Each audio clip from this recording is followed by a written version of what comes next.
पिछले एक साल में टेक्नोलॉजी म्यूचुअल फंड्स ने इंडिया में बहुत ही बेहतरीन रिटर्न्स दिए हैं।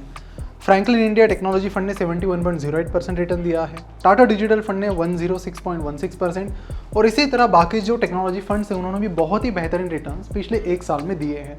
अब सवाल आता है कि म्यूचुअल फंड्स ने इतने बेहतरीन रिटर्न्स कैसे दिए हैं, क्योंकि म्यूचुअल फंड्स जनरली जाने जाते हैं अपने ठीक ठाक से रिटर्न्स के लिए, जनरली 12 से 15% के। और यहाँ पर ये जो एक्सेप्शनल रिटर्न्स आ रहे हैं इसके पीछे क्या चीज़ें हैं और आगे भी ये फंड्स रिलेवेंट रहेंगे या फिर नहीं, इसके बारे में आज हम बात करने वाले हैं। नमस्कार, मैं प्रसाद आपका आज के इस वीडियो में स्वागत करता हूँ और आज हम टेक्नोलॉजी इंडस्ट्री के जो फंड्स है उनके बारे में डिटेल में बात करने वाले हैं। साथ ही टेक्नोलॉजी कंपनीज और टेक्नोलॉजी फंड्स का जो फ्यूचर है उसके बारे में भी आज हम डिटेल में बात करने वाले हैं। अब यहाँ पर हम देख सकते हैं कि फ्रैंकलिन इंडिया टेक्नोलॉजी फंड और SBI टेक्नोलॉजी अपॉर्चुनिटीज फंड, इन दो फंड्स के रिटर्न्स जो है वो कंपैरेटिवली बाकी फंड्स के मुकाबले कम हैं। तो कई लोग यहाँ पर सोचते हैं कि SBI ने जो रिटर्न्स कम दिए हैं ये लंच ब्रेक की वजह से हुआ है, लेकिन आपको बता दो कि इस पर्टिकुलर चीज़ का लंच ब्रेक से कुछ भी लेना देना नहीं है। अब टेक्नोलॉजी फंड्स ने बेहतरीन रिटर्न्स दिए, इसका सीधा मतलब है कि टेक्नोलॉजी कंपनीज ने अच्छे रिटर्न्स दिए हैं। पिछले 5 साल में टेक्नोलॉजी जो भी कंपनीज है इंडिया की टॉप, उन्होंने बहुत ही बेहतरीन रिटर्न्स दिए हैं। आप देख सकते हो कि किस तरह के बेहतरीन रिटर्न्स इंडिया की टॉप टेक्नोलॉजी कंपनीज ने दिए हैं। ये रहा पिछले 5 साल के रिटर्न्स और ये रहा पिछले 1 साल का रिटर्न। तो पिछले 1 साल में भी टेक्नोलॉजी सेक्टर में बूम आ गया है। तो ये बूम किस वजह से आया है इसके बारे में भी हम बात करेंगे। कोविड-19 का टेक्नोलॉजी कंपनीज को बहुत फायदा मिला है, उनके लिए ब्लेसिंग इन डिस्गाइज रहा है। पर्टिकुलरली कोविड-19 से पहले भी companies offline to online transition कर रही थी, लेकिन कोविड-19 के बाद जो स्पीड है वो बढ़ गई है। पिछले कई सालों से हम देखते आ रहे हैं कि जो फूड था वो फूड टेक बन गया, यानी कि जो फूड इंडस्ट्री थी वो भी फूड टेक बन गई है। ज़्यादातर लोग ऑर्डर करना पसंद करते हैं ऑनलाइन। एजुकेशन जो था, जो पहले ऑफलाइन चल रहा था वो भी ऑनलाइन हो गया, यानी एजुकेशन एडटेक बन गया, एडवर्टीजमेंट एडटेक बन गया। उसी तरह फाइनेंस इंडस्ट्री भी फिनटेक बन गई है। तो इस तरह के जो ट्रांसफॉर्मेशन है इसमें टेक्नोलॉजी का अहम रोल है और इसीलिए टेक्नोलॉजी कंपनीज को इस बूम का बहुत ज़्यादा फायदा मिला है। अब सवाल ये आता है कि इन आईटी कंपनीज को एग्जैक्टली कैसे फ़ायदा मिल रहा है। बड़ी इंटरेस्टिंग ये चीज़ें इसे समझते हैं। इंडिया की अगर पूरी आईटी इंडस्ट्री को देखा जाए तो बहुत बड़ी आईटी इंडस्ट्री है और इनके पिछले 10-12 साल की अगर आप ग्रोथ देखो तो वो भी बहुत ज़्यादा है। अब इस ग्रोथ के पीछे कारण क्या है? पूरी दुनिया का जितना भी आईटी आउटसोर्सिंग मार्केट है उसका 52% मार्केट शेयर सिर्फ इंडिया के पास है। तो यहाँ पर जो ऑर्डर्स आती है वो अलग अलग कंट्रीज से आती है, मेनली आती है यहाँ से यूनाइटेड स्टेट्स से, उसके बाद थोड़ी बहुत यूरोपियन कंट्रीज से आती है और तो इन 2 कंट्रीज से मेनली इंडियन आईटी कंपनीज को ऑर्डर्स मिलती हैं और इसका डायरेक्ट फ़ायदा उनकी फाइनेंशियल स्टेटमेंट्स पर आपको देखने मिलता है। अगर हम पिछले कुछ सालों की बात करें तो जो ऑफलाइन टू ऑनलाइन ट्रांजिशन हो रहा है उसकी वजह से ज़्यादातर यहाँ के जो कंपनीज़ हैं और यहाँ की कंपनीज़ है वो इंडियन आईटी कंपनीज़ को, जैसे कि TCS, Infosys, HCL technologies, Wipro, Tech Mahindra, इन्हें काफ़ी भारी मात्रा में ऑर्डर्स दे रही है और इसका फ़ायदा पूरी इंडियन आईटी इंडस्ट्री को हो रहा है। अब आप देखोगे तो इनमें से ज़्यादातर जो कंपनीज़ है वो सर्विस बेस्ड कंपनीज़ है। आईटी कंपनीज़ में मेनली 2 तरह की कंपनीज़ होती है, एक होती है प्रोडक्ट बेस्ड, एक होती है सर्विस बेस्ड। तो इनमें से ज़्यादातर कंपनीज सर्विस बेस्ड कंपनीज़ हैं जो बाहर की कंपनीज़ के लिए काम करते हैं। अब सवाल आता है कि जो US की कंपनीज़ है वो इंडियन कंपनीज़ को ऑर्डर्स क्यों देती है? इनफैक्ट यूरोपियन कंट्रीज़ भी है वो भी इंडियन कंपनीज़ को ऑर्डर्स क्यों देती हैं? तो इसके पीछे काफ़ी इंपॉर्टेंट कैलकुलेशन छुपा है, उसे हम समझेंगे। उससे पहले बात करते हैं कि जो भी इंडियन कंपनीज़ हैं उन्हें US मार्केट से कितना रेवेन्यू आता है। TCS की बात करें तो TCS का 50% रेवेन्यू नॉर्थ अमेरिका से आता है, विप्रो का 57% रेवेन्यू US से आता है और इन्फोसिस का 60.5% रेवेन्यू नॉर्थ अमेरिका से आता है। यानी इनका मेजॉरिटी जो रेवेन्यू है वो एक ही पर्टिकुलर स्टेट से आता है जिसका नाम है यूनाइटेड स्टेट्स। वीडियो में आगे बढ़ने से पहले बात करते हैं आज के वीडियो के प्रायोजक के बारे में। हम में से ज़्यादातर लोग या तो फ्रेंड्स के रिकमेंडेड म्यूचुअल फंड्स में इन्वेस्ट करते हैं या पास्ट ईयर के रिटर्न्स देखकर इन्वेस्ट कर लेते हैं, लेकिन कभी कॉन्फिडेंट नहीं होते कि वो म्यूचुअल फंड आपके लिए सही है या नहीं। इसी क्वेश्चन का जवाब आपको मिलता है ET मनी ऐप पर। जिस किसी फंड के बारे में आपको जानकारी चाहिए, जस्ट उसका नाम आप ET मनी ऐप पर सर्च कीजिए और आपको उस फंड से रिलेटेड सारी इंफॉर्मेशन मिल जाएगी जो डिसीजन लेने के लिए आपके पास होनी चाहिए।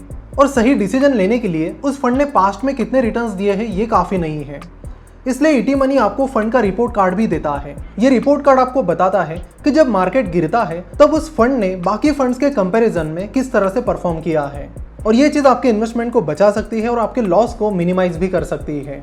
सिर्फ इतना ही नहीं, आप ये भी जान सकते हैं कि जो रिटर्न्स आपको दिख रहे हैं उन्हें उस फंड ने कितने कंसिस्टेंटली डिलीवर किया है। तो यहाँ पर आप कह सकते हो कि आपको एनालिसिस के लिए जो कुछ चाहिए वो इस ऐप पर आपको मिल जाता है। और अगर आप उसके बाद भी श्योर नहीं है तब आप उस फंड की ईटी मनी रैंकिंग देख सकते हो, जिससे आपको ये पता चलता है कि उस पर्टिकुलर कैटेगरी में उस फंड की रैंकिंग कितनी है। नीचे डिस्क्रिप्शन में दी गई लिंक पर क्लिक करके आप ईटी मनी ऐप चेक कर सकते हो, जो कि बिल्कुल फ्री है। अगर हम यूएस की बात करें तो यूएस में एवरेज सैलरी जो है टेक डेवलपर की वो है एनुअली $78,889, जो कि निकल कर आती है इंडियन रुपए में कन्वर्ट करते तो around 58 lakh rupees per annum. ये एवरेज सैलरी है। और इंडिया की जब बात करते तो वो आती है 6 lakh rupees according to Glassdoor. तो यहाँ पर जो डिफरेंस है, तो जो यूएस की जो टेक डेवलपर की सैलरी है इंडियन रुपए में देखा जाए तो दिस इज 800% से भी ज़्यादा है। अब इससे क्या है कि it makes sense for US companies कि अपना बिजनेस यूएस में करवाने के बजाय इंडिया में आउटसोर्स किया जाए, बिकॉज यहाँ पर उनको कॉस्ट बेनिफिट मिलता है, कॉस्ट कम है, साथ ही यहाँ पर टैलेंट की भी कोई कमी है नहीं। तो दोनों भी चीज़ें उनको टेक्नोलॉजी में मिल जाती है अच्छी, साथ ही कॉस्ट भी उनको ज़्यादा नहीं लगती है। तो दोनों बेनिफिट यहाँ पर मिल जाती है। और इसलिए कई सारे यूएस की और यूरोपियन कंपनीज इंडियन कंपनीज को, यानी इंडियन मेन आईटी कंपनीज को अपने काम आउटसोर्स करती हैं, ताकि काम सस्ते में भी हो जाए, साथ ही सही तरीके से भी हो जाए। और जैसे कि हम देख रहे हैं कि पिछले कई सालों से ये बढ़ ही रहा है तेज़ी से, और इनफैक्ट अभी कोविड-19 की वजह से तो काफ़ी तेज़ी से ट्रांसफॉर्मेशन हो रहा है। उसकी वजह से और भी ज़्यादा कॉन्ट्रैक्ट्स और डील्स आईटी कंपनीज को मिली है। अब सवाल आता है कि जिस तरह के रिटर्न्स इन टेक्नोलॉजी फंड्स ने दिए हैं, कि इस तरह के रिटर्न्स हमें आगे चलकर भी मिलेंगे, यानी 100% से ज़्यादा रिटर्न्स क्या हमें आगे भी मिल सकते हैं। तो इस तरह के 100% रिटर्न तो बहुत रेयरली मिलते हैं, तो आप ऐसे रिटर्न्स हर साल एक्सपेक्ट नहीं कर सकते हो। लेकिन जिस तरह की इंडस्ट्री ग्रोथ चल रही है उस हिसाब से अच्छे रिटर्न्स इस सेक्टर में मिल सकते हैं। किसी ने सही कहा है कि 19th century was all about industrial development, 20th century capital के बारे में थी, और 21st सेंचुरी टेक्नोलॉजी के बारे में है। टेक्नोलॉजी को इवॉल्व होते हैं काफ़ी कम समय हुआ है, लेकिन बहुत तेज़ी से ये इंडस्ट्री इवॉल्व हो रही है। और हमारे आजू बाजू का हर एक बिजनेस, जहाँ पर हम पहले ग्रोसरी ऑफलाइन खरीदते थे वो भी हम धीरे धीरे ऑनलाइन खरीद रहे हैं।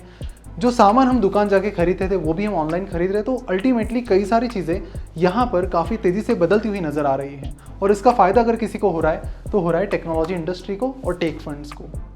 हालांकि ये एक थीमेटिक फंड है, या इसे आप सेक्टोरल फंड भी कह सकते हैं, बिकॉज ये फंड जो है सिर्फ आईटी इंडस्ट्री पर फोकस करता है। तो रिस्क फैक्टर भी सेक्टोरल फंड में ज़्यादा होता है, बिकॉज इसमें अलग अलग सेक्टर्स का डाइवर्सिफिकेशन नहीं है। अगर हम किसी लार्ज कैप फंड में इन्वेस्ट करते हैं या फिर मिड कैप या स्मॉल कैप फंड में इन्वेस्ट करते हैं, तो उसमें अलग अलग सेक्टर के अलग अलग कंपनीज होती है। यहाँ पर जो फोकस होता है वो बहुत ही कॉन्सेंट्रेटेड होता है, कि फोकस सिर्फ यहाँ पर टेक्नोलॉजी फंड्स पर ही है, टेक्नोलॉजी कंपनीज पर ही है। और ऐसे में अगर टेक्नोलॉजी कंपनीज या फिर कोई भी सेक्टरल फंड हो, अगर वो सेक्टर खराब परफॉर्म करने लगेगा तो काफ़ी ज़्यादा हैम्पर वो पर्टिकुलर फंड आपके पोर्टफोलियो को कर सकता है। तो ये रिस्क भी आपको हमेशा ध्यान में रखनी है कि जब भी आप सेक्टरल फंड में इन्वेस्ट करो तो वो पर्टिकुलर फंड बहुत ही ज़्यादा रिस्की होता है। तो आप एक कुछ अमाउंट निकाल कर या छोटा मोटा अलोकेशन अगर चाहते हो तो कर सकते हो, बट आपको रिस्क भी ध्यान में रखनी है। अगर आप टेक्नोलॉजी इंडस्ट्री पर बुलिश हो तो आप इन चीज़ों के बारे में सोच सकते हो। अब इस बूम का ना कि सिर्फ आउटसोर्सिंग कंपनीज को बल्कि प्रोडक्ट बेस्ड कंपनीज को भी काफ़ी फायदा मिला है। फेसबुक, अमेजन, एप्पल, नेटफ्लिक्स और गूगल, जिन्हें पॉपुलरली फैंग कहते हैं, उनको भी काफ़ी ज़्यादा फायदा मिला है। ये सारी प्रोडक्ट बेस्ड कंपनीज हैं जो अपने अपने प्रोडक्ट्स लॉन्च करती हैं। तो चाहे आईटी सेक्टर में सर्विस बेस्ड कंपनीज हो या फिर प्रोडक्ट बेस्ड कंपनीज हो, दोनों को बहुत ज़्यादा फायदा मिला है। और इनमें से कई सारे फंड्स हैं, जैसे कि SBI टेक्नोलॉजी फंड है, ICICI प्रूडेंशियल है, उसके बाद टाटा का डिजिटल फंड है। इन टेक्नोलॉजी फंड्स में कुछ ना कुछ एक्सपोजर यूएस की आईटी कंपनीज का भी है।